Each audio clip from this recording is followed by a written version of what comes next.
Coffins, something to put a dead body in. Caskets, something to put a dead body in. They're synonyms, really. No, they're not. You're wrong. Stop it. No! No! Coffins are these bad boys. Usually hexagonal shaped, 6 sides, sometimes 8 sides, tapered at the bottom. They're anthropoid, which means they resemble the shape of a human.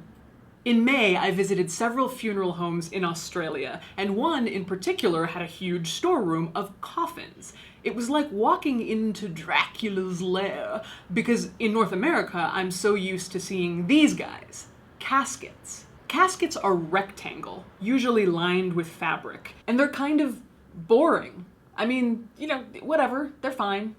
Caskets.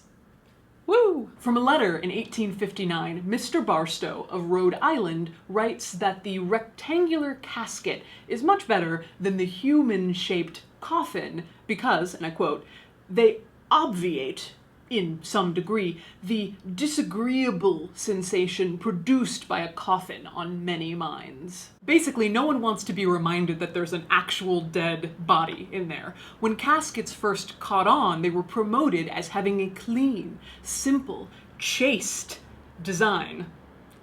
Unlike those sexy coffins, am I right?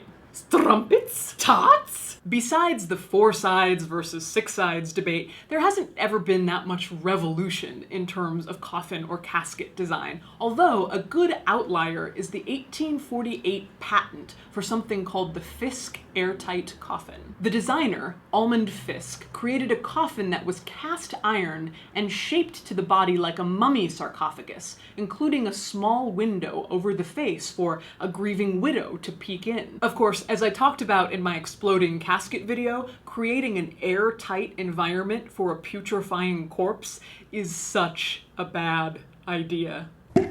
Though they did go to mass market, the brand didn't last much longer after the factory burnt down and the inventor, Mr. Fisk, died from his injuries.